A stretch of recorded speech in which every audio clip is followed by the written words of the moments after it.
जुलाई 2017 एक British model को कुछ लोगों ने किडनैप कर लिया था। किडनैपर्स उस मॉडल को एक बड़े से बैग में पैक करके उसे अपने फार्म हाउस पर ले गए। स्टार्टिंग में वो किडनैपर उस मॉडल को डार्क वेब पर बेचने की धमकी देने लगे, बोलने लगे कि लोड़ी पैसे दे नहीं तो तुझे डार्क वेब पर नीलाम कर देंगे। लेकिन कुछ दिनों के बाद वो मॉडल उसी किडनैपर के साथ मार्केट में हाथ डाल के शॉपिंग करते हुए दिखती है। जब मीडिया में ये बात फैली तो लोग उस मॉडल को ही ब्लेम करने लगे कि झूठी साली कुछ भी बक रही है, सिर्फ फेमस होने के लिए तूने एक पब्लिसिटी स्टंट किया है। आज की वीडियो में दोस्तों हम बात करेंगे यूके की एक फेमस मॉडल के बारे में जो ब्लैक मार्केट में बिकने से पहले अपने किडनैपर से कॉम्प्रोमाइज करके वापस अपने घर को वापस आ गई थी। A 20-year-old British model who says she was kidnapped and held for nearly a You are week. to be sold. It belongs to Black Death now. In 5 days, it will be put up for auction. I had it over my face and my mum that made me the one that injected me in the wrist.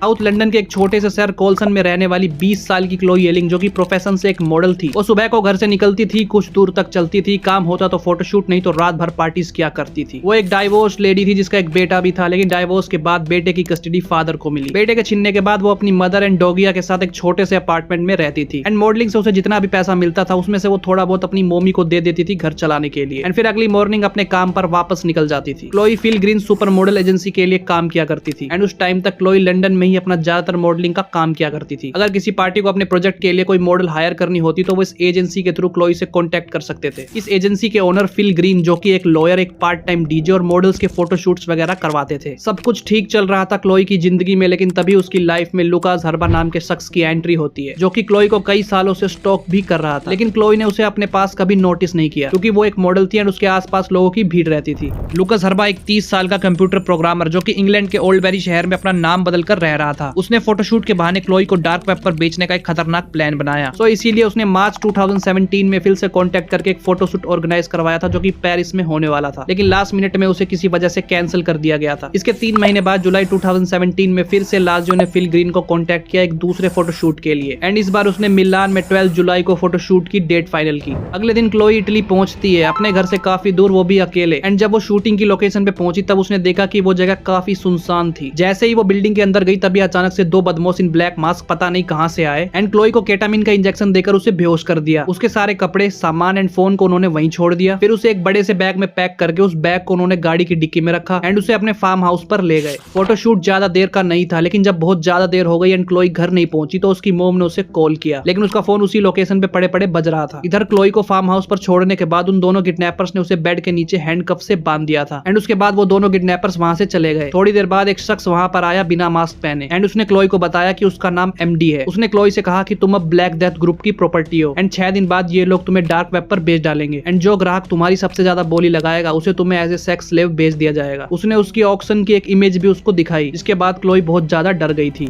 उसने Chloe को यह भी बताया कि जिन रोमेनियंस लोगों ने तुम्हें kidnap किया है उनसे एक भारी मिस्टेक हो गई है। उन्हें पता नहीं था कि तुम एक बच्चे की माँ हो एंड एक मदर की ट्रैफिकिंग करना उनके ग्रुप के रूल्स के खिलाफ है। उसने ये भी कहा कि इस ग्रुप के लोगों ने जबरदस्ती मुझे तुमसे नेगोशिएट करने के लिए ही यहाँ पर भेजा है, तो मैं यहाँ तुम्हारी हेल्प के लिए आया हूँ एंड एक बात जरूर से याद रखना कि ब्लैक डेथ के लोगों की नजर हर वक्त हम पर है। उसने क्लोई से यह भी कहा कि तुम चिंता मत करो, मैं अपने बॉस से बात करके इस प्रॉब्लम का सॉल्यूशन निकालूंगा।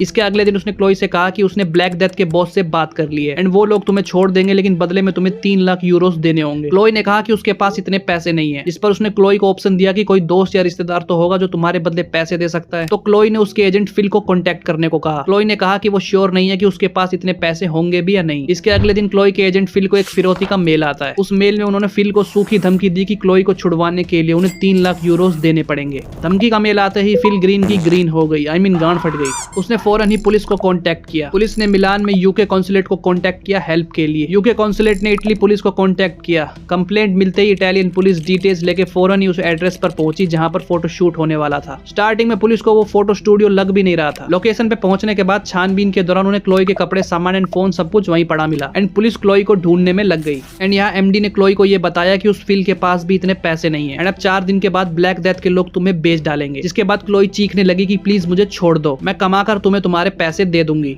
इसके अगले दिन एमडी ने क्लोई को बताया कि मैं तुम्हारी हेल्प करूंगा, लेकिन याद रखना तुम्हें मेरी सारी बातें माननी होंगी एंड होशियारी दिखाने की कोशिश मत करना क्योंकि ब्लैक डेथ ग्रुप के लोग हर टाइम हम पर नजर रखे हुए हैं। उसने क्लोई को नए कपड़े और बाकी की चीजें ला कर दी। एमडी उसे प्रॉपर खिलाता, हगवाता, नहलवाता एंड ब्रश करवाकर उसे अपने बगल में ही सुलाता था।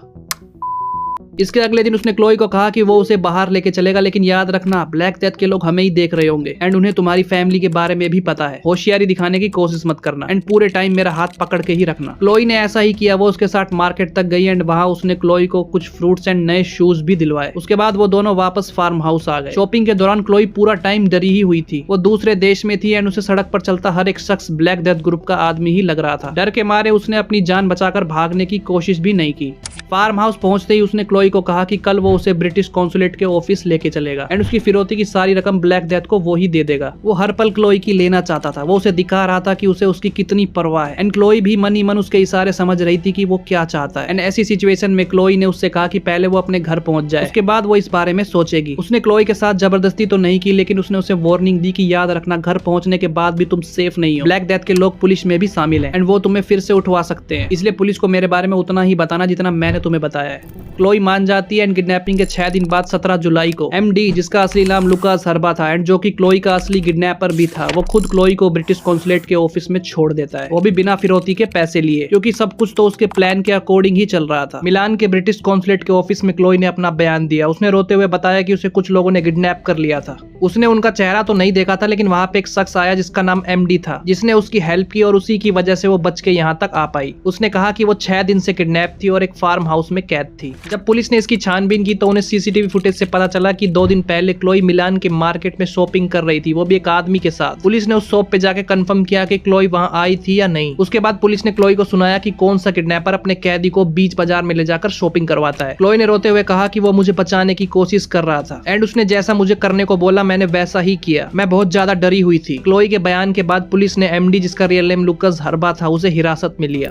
एंड उससे पूछताछ की गई, जिसके बाद उसने पुलिस को बताया कि उसे ल्यूकेमिया है एंड उसे पैसे की बहुत ज्यादा जरूरत थी। एंड इसी दौरान उसे बर्मिंघम में रोमानियंस लोगों का एक बहुत ही बड़ा ग्रुप मिला, जिन्होंने उसे प्रेशराइज किया इस किडनैपिंग में इन्वॉल्वमेंट के लिए एंड वो तो क्लोई की हेल्प ही कर रहा था। उसने कहा कि मैंने क्लोई को जरा सा भी नुकसान नहीं पहुंचने दिया, लेकिन अकॉर्डिंग टू क्लोई उसका किडनैप हुआ था, लेकिन किडनैपर तो खुद बोल रहा था कि उसने किडनैप नहीं किया, उसने तो सिर्फ हेल्प की थी। जब इस केस का ट्रायल चला तो कोर्ट ने क्लोई का स्टेटमेंट लिया। क्लोई ने कोर्ट में बताया कि उसकी एक्चुअल में किडनैपिंग हुई थी। 2 लोग उसे बेहोश करके उसे गाड़ी की डिक्की में बंद करके जबरदस्ती लेके गए थे। रास्ते में उसने एक बंदे का चेहरा देखा था जो बिल्कुल एमडी जैसा दिखता था, लेकिन एमडी नहीं था, जिसके बाद कोर्ट ने इन्वेस्टिगेशन की वजह से अगली तारीख दे दी। यहाँ पुलिस क्लोई के केस को इन्वेस्टिगेट कर रही थी, प्रूफ वगैरह ढूंढ रही थी कि कौन सच बोल रहा है एंड कौन झूठ। एंड यहाँ मीडिया वाले क्लोई का इंटरव्यू लेना चाहते थे। स्टार्टिंग में क्लोई किसी को इंटरव्यू नहीं देना चाहती थी और ना ही वो ये सब मीडिया तक पहुंचने देना चाहती थी, लेकिन इटालियन मीडिया ने इस चीज को as a public safety cover करने के लिए क्लोई को कहा था, जिसके बाद वो क्लोई को उसी जगह पर ले गई जहां वो 6 दिनों तक कैद थी। उन्होंने क्लोई का एक डिटेल्ड वीडियो बनाया जिसमें उसने बताया कि उसके साथ 6 दिनों तक क्या क्या हुआ था। क्लोई ने कोर्ट में अपना स्टेटमेंट दे दिया था एंड 4 हफ्ते इटली में रहने के बाद फाइनली वो यूके अपने घर लौट आई थी, लेकिन लुकास की गवाही को कोर्ट ने अगली तारीख के लिए पोस्टपोन कर दिया। घर पहुंचने के बाद ब्रिटिश मीडिया क्लोई का इंटरव्यू लेने के लिए उसके पीछे पड़ गई। क्लोई किसी को इंटरव्यू नहीं देना चाहती थी, लेकिन क्लोई के नए एजेंट ने क्लोई से कहा कि आपदा को अवसर में बदलो क्लोई बेटा, अब जो हो गया सो हो गया, लेकिन दुनिया तुम्हारे बारे में जानना चाहती है। सो इसलिए क्लोई ने मीडिया को अपना इंटरव्यू दिया। I'm incredibly grateful to the Italian and UK authorities for all they have done to secure my safe release. I have just arrived home after 4 weeks of being in Italy, and I haven't had the time to gather my thoughts. I'm not at liberty to say anything further until I have been debriefed by the UK police. लेकिन as a model इतने सारे cameras को देख के उसके अंदर का model जाग चुका था एंड वो इतने सारे कैमरास के सामने सेक्सी ड्रेस पहनकर पोज देने लगी एंड स्माइल करने लगी। बहुत से रिपोर्टर्स को ये अजीब लगा कि इतना बुरा होने के बाद भी क्लोई इतनी रिलैक्स और चिल कैसे है, जैसे कुछ हुआ ही ना हो। जिसके बाद लोगों ने उस पर इल्जाम लगाना शुरू कर दिया कि ये सब सिर्फ एक पब्लिसिटी स्टंट है, बुलशिट है। जब सभी लोग यही बोलने लगे तो एलिंग ने कहा कि क्योंकि मैं इंटरव्यू देते वक्त रो नहीं रही थी, इसलिए लोगों ने मेरा विश्वास नहीं किया। लोगों का ये कहना था कि इंटरव्यू देकर क्लोई दबा के पैसे छाप रही थी एंड लोगों की सिंपैथी लेकर पैसे कमाने की वजह से सभी लोग क्लोई को नकली और फेक कहने लगे। ब्रिटिश मीडिया ने तो यहाँ तक कह दिया कि क्लोई ने खुद को फेमस करने के लिए अपने किडनैपर बॉयफ्रेंड के साथ मिलकर एक पब्लिसिटी स्टंट किया है। एंड यहाँ इटली में क्लोई के केस की अगली तारीख पर लुकास ने कोर्ट को ये बताया कि वो 2015 से ही क्लोई से फेसबुक पर बातें किया करता था एंड वो क्लोई से पेरिस में मिला था एंड उसके साथ डिनर भी किया था एंड वहीं उसने फेक किडनैपिंग का प्लान क्लोई को बताया। लेकिन क्लोई ने उससे कहा कि पेरिस की लोकेशन किडनैपिंग के लिए सही नहीं है। उसने कोर्ट को जो कुछ भी बताया वो सिर्फ आधा अधूरा ही सच था, जैसे कि वो क्लोई से फेसबुक पर बात तो करता था लेकिन क्लोई को ये पता नहीं था कि वो आईडी एमडी की ही है। रियलिटी में क्लोई ने उसके साथ कभी डिनर नहीं किया। वो पेरिस में उसे फेस टू फेस मिली जरूर थी, बट क्योंकि क्लोई मॉडल थी और काफी लोगों से मिलती रहती थी तो उसने उस पर इतना गौर नहीं किया। लुकास ने क्लोई पर ही इल्जाम लगा दिया कि उसने ही कहा था मेरी किडनैपिंग करने को, एंड वो क्लोई से प्यार करता था। एंड डाइवोर्स के बाद उसकी फाइनेंशियल कंडीशन खराब हो गई थी, जिसे सुधारने के लिए उन्होंने मिलकर ये स्कैंडल क्रिएट किया जिससे वो फेमस हो जाए और उसे बहुत सारे पैसे मिल जाए। मीडिया एंड इंटरव्यूज के जरिए क्लोई को जितने भी पैसे मिलते वो दोनों उसे मिलकर बांटने वाले थे। उसने कहा कि क्लोई ने खुद से ही अपने आप को इंजेक्शन लगाया एंड वो हमारे साथ गाड़ी के पीछे वाली सीट पर बैठी थी। मैं और मेरे भाई दोनों ने मिलकर उसकी फेक किडनैपिंग की एंड उन्होंने ब्लैक डेथ ग्रुप के बारे में एक फिक्शनल स्टोरी बनाई। उसने क्लोई को बताया था कि ऐसी वेबसाइट्स ज्यादातर डार्क वेब पर होती है जो लोगों की किडनैपिंग, ट्रैफिकिंग और ऑक्शन वगैरह करवाती है। एंड केटामाइन का इंजेक्शन जो क्लोई ने खुद को लगाया था उसके ट्रेसेस पुलिस को क्लोई के बालों से मिले ताकि उन्हें उनकी किडनैपिंग रियल लगे। लुकास ने पूरी प्लानिंग ही ऐसे की थी कि किसी को ये ना पता लगे कि किडनैपिंग रियल थी, इसलिए उसने पहले मास्क पहनकर अपने भाई के साथ मिलकर क्लोई को खुद ही किडनैप करवाया। उसके बाद मास्क उतारकर क्लोई से मिलकर उसको अपने फेवर में लिया, उसकी हेल्प करने का नाटक किया, उसे मार्केट ले जाकर उसके साथ शॉपिंग की एज ए प्रूफ जो बाद में उसके काम आए, एंड फिर उसे ब्रिटिश कॉन्सुलेट के ऑफिस छोड़ दिया, जिससे ऐसा लगे कि अगर वो किडनैपिंग करता तो वो उसे छोड़ता ही क्यों। लेकिन पुलिस की इन्वेस्टिगेशन एंड लुकास हर्बा की गवाही के बाद ये साबित हो गया था कि वो झूठ बोल रहा था। पुलिस को उसके खिलाफ बहुत से एविडेंस मिले एंड वो अपने ही बयानों में उलझ गया था। कोर्ट ने जब उसका स्टेटमेंट लिया था तो उसने बताया था कि क्लोई ने खुद को ही इंजेक्शन दिया था, जबकि क्लोई की बायोलॉजिकल रिपोर्ट से ये पता चला कि क्लोई के हाथ पे एक पंचर वाउंड था, जिसका मतलब उसे किसी ने जबरदस्ती इंजेक्शन लगाया था।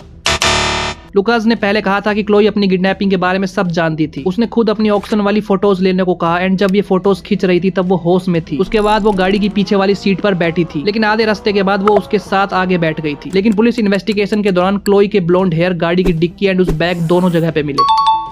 लुकास ने अपने भाई और उसके कन्वर्सेशन के मेल्स को डिलीट करने के लिए अपनी माँ को बोला था, लेकिन उससे पहले वो मेल्स पुलिस के हाथ लग गए। उन मेल्स में वो अपने भाई से कह रहा था कि तुझे एक बड़ा सा बैग खरीदना है, तुझे पता है किस लिए। लुकास ने अपने भाई को बाद में ये मेल किया था कि गाड़ी की डिक्की एंड ट्रंक को अच्छे से साफ कर देना। लुकास ने पुलिस को कहा था कि वो क्लोई से बहुत सालों से कॉल पे बात करता था। पुलिस को क्लोई एंड उसके कोई चैट्स या फिर कॉल रिकॉर्ड्स के ऐसे कोई सबूत नहीं मिले जिससे ये साबित हो सके कि क्लोई ने खुद की किडनैपिंग करवाई थी।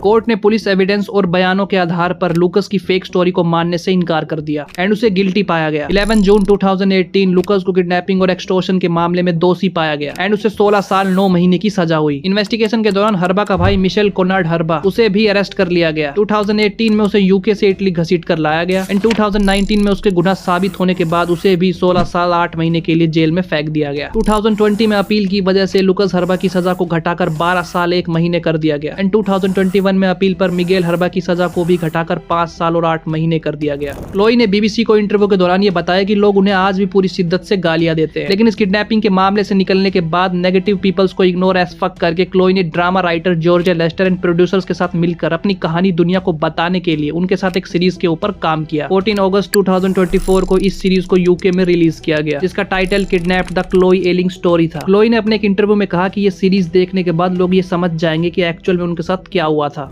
अपनी किडनैपिंग के बाद जब क्लोई इटली से वापस ब्रिटेन लौटी तो उस टाइम पर लोग उन्हें ट्रोल करने लगे थे कि वो कैमरा के आगे पोज एंड स्माइल दे रही थी, जबकि अकॉर्डिंग टू मीडिया उन्हें तो उदास रहना चाहिए था। इसका जवाब देते हुए क्लोई ने कहा कि मीडिया में सिर्फ मेरे हंसने और कैमरे के आगे पोज देने को इतना बड़ा चढ़ाकर बताया। क्लोई ने कहा कि लोगों को ये समझना चाहिए कि विक्टिम्स के एक्शन एंड रिएक्शन को देखकर उन्हें बिल्कुल भी जज ना करें। अगर वो ऐसी किसी सिचुएशन में फंसे होते तो उनकी तो गांड ही फट जाती। एंड कैमरा के आगे स्माइल करने वाली चीज पे एलिंग ने दोगली मीडिया को जवाब दिया कि मैं फाइनली अपने घर आ चुकी थी। अपने घर आकर मैं बहुत खुश थी। मैं खुश थी कि वो सब कुछ खत्म हो गया, तो फिर मैं क्यों ना मुस्कुराऊं। यहाँ तक कि उसके किडनैपर को कोर्ट ने 16 साल के लिए जेल में फेंक दिया, उसके बावजूद भी लोग उस पर आरोप लगाते रहे। इस पर क्लोई ने जवाब देते हुए कहा कि उनका एज ए मॉडल काम करने की वजह से लोग उनके साथ ऐसा बिहेव कर रहे हैं। वो कहती है कि अगर वो मॉडल ना होकर किसी दूसरे प्रोफेशन में होती तो शायद लोग उन पर भरोसा करते। किडनैपिंग के बाद क्लोई ने अपनी एक बुक भी पब्लिश की एंड बिग ब्रदर, जो कि ओरिजिनल रियलिटी शो है बिग बॉस का, वहां पे एज ए कंटेस्टेंट भी दिखी ताकि लोगों को उनकी एक्चुअल पर्सनैलिटी के बारे में पता लग सके। इस शो में वो सेकंड रनर अप भी रही थी।